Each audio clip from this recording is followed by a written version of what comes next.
Hey there guys, welcome back to another one to today's video. So you can already see what we're gonna do here. So I don't know why my camera's being so weird. If it looks like it's zoomed in, I don't know what's going on. Anyways, so we have a fake light BG12 here. We have this here. If you don't know what the topic is already, since it's in the title, I'm gonna show you how to correctly wire a fire alarm system for your bedroom or whatever. So if you're a brokey like me and you don't own a panel yet, but you want to have fire alarms in your room to show your grandparents, your parents, all that other stuff, this video should help you out. So funnily enough, you can use fire alarms without a panel. So all you need to do is pretty much wire in this. So think of this just as a switch, okay?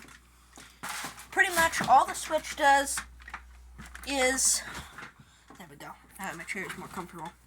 All this does is the switches. So if I open this up, hold up.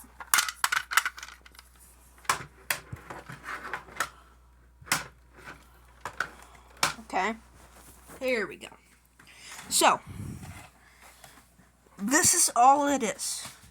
It's pretty much a light switch in here. So, this circuit board makes everything more complicated. So, you can see these two wires here, these two terminals here, 1 and 2, these are both positives, okay? Then these two here, okay, right there and right there, are, what do they call the thing? So, negative, negative, positive, positive, okay? Switch 1, switch 2. So, all this does is if you wire it the same way that I did. So, I have one wire going to pretty much each terminal. So, we have two positives connected in. We have one negative here. And then this wire goes into the negative side of the switch, okay? And you have to do that if you want the light to work and this to come on. So, now, the only thing I will show you how to wire, it's very easy. If you don't have a mounting plate, just duct tape, or tape wires onto here. So, these two, okay, these two terminals, those are positives. The reason why there's two positives is because you're supposed to put a end-of-line resistor from here to here. But don't do that because you don't have a panel. So, and then this one, okay, that's your negative. Don't connect it any other way or you will blow up your device. Well, I've blown up devices before.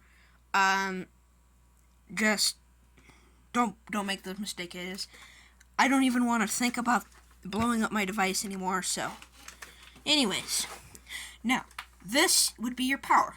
So you should have two wires coming out of your pole station, one wire coming out and going to your strobe or horn strobe or bell, whatever you have as notification, and one coming out for your power. So what you will need is either, depending on what device you have, look on them.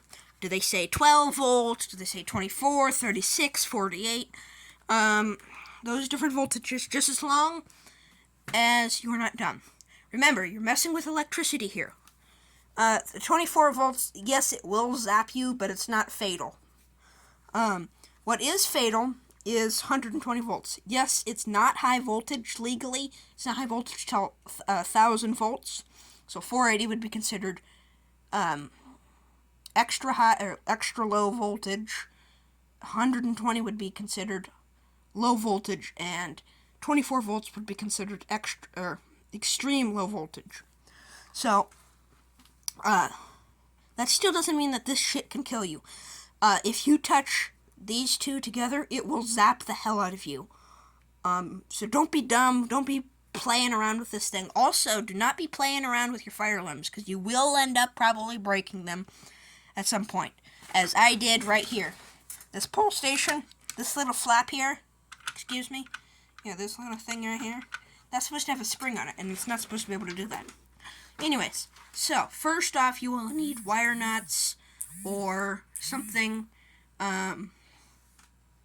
to help. So, what you're going to do is, let me show you. So your flat side right here, the smooth side on your wire, that's always going to be your hot or your positive.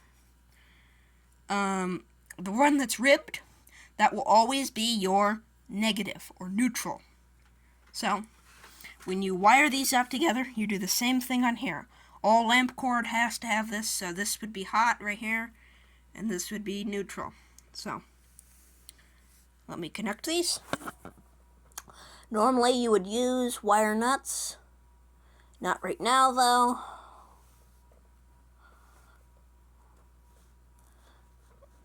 And that humming sound that you heard earlier, that was my friend from the fire alarm group trying to get a hold of me. But I've only been on the phone with him for 6 hours, so. And then I got a notification yesterday of filming YouTube videos, and I wanted to have a pretty busy week today, so that and I got bored. Okay, let's put that on there. That should keep shorting from happening. So, now that we've had that happen, you can see you will need to put one of these on there. They're called wire nuts, barrettes, you name them. So I just sort of put a zip it on there. That just keeps it away from the other wire, but you normally will splice that, okay? Then you will take this, and you will plug it into your wall. In my case, it's this. And yes, I am indeed charging, so let me charge this. Alright, so now that we have that all charged, let's test it out. So I'm going to do a fire alarm field test. You can see how that comes on. And that's flashing. I have it set on 30 candela, but if I shut this off and I flip this on its ass, and you go all the way, now you're on 15, so now we should be able to pick it up better. So you can see the light comes on. You can see that. And you can see whenever you have that happen.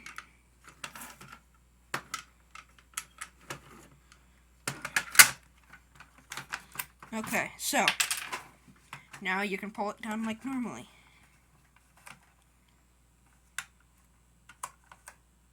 And yes, this one's broken. So, that's how you wire them. It's very easily said, done, and you can use whatever wire you have. Romex wire, though it will be really hard for you, as that stuff is kind of hard to deal with little itty-bitty screws and stuff. You could use lamp cable, you could use proper fire alarm cable, Ethernet cable, speaker wire, you name it. In fact, let me go grab the wire I usually use. Alright, so this is the stuff you need to get your hands on. This shit is really easy to use. This is 2-core direct burial speaker wire.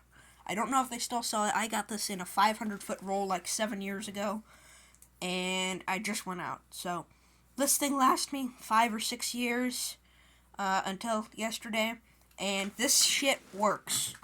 So, if I open this up real quick, okay, so we open this up here. So all you're gonna do is sort of throw this on there, and then you will cut this. So be careful with knives. You're just gonna sort of score.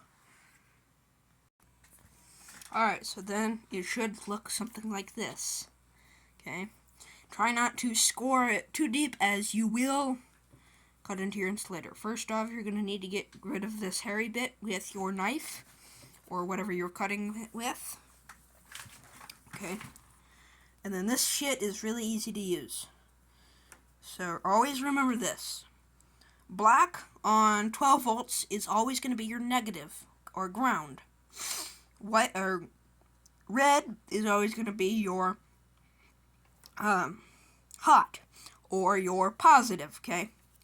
Now when you're working with electrical in a house, white is always going to be your ground, if you will, so, aka neutral, which is also known as the return, okay, return feed, and red or black brown will always be your positive, or hot is what we call it. We call it hot because it zaps the hell out of you if you fuck with it too much. So, without that further ado, if you like this video, make sure to hit the like button. Any comments or questions, please leave those down in the comment section down below. Make sure to like, comment, rate, share, and goodbye. Have a nice day. Stay awesome, stay in, and remember, fire alarm's cool, so are you. Have a nice night.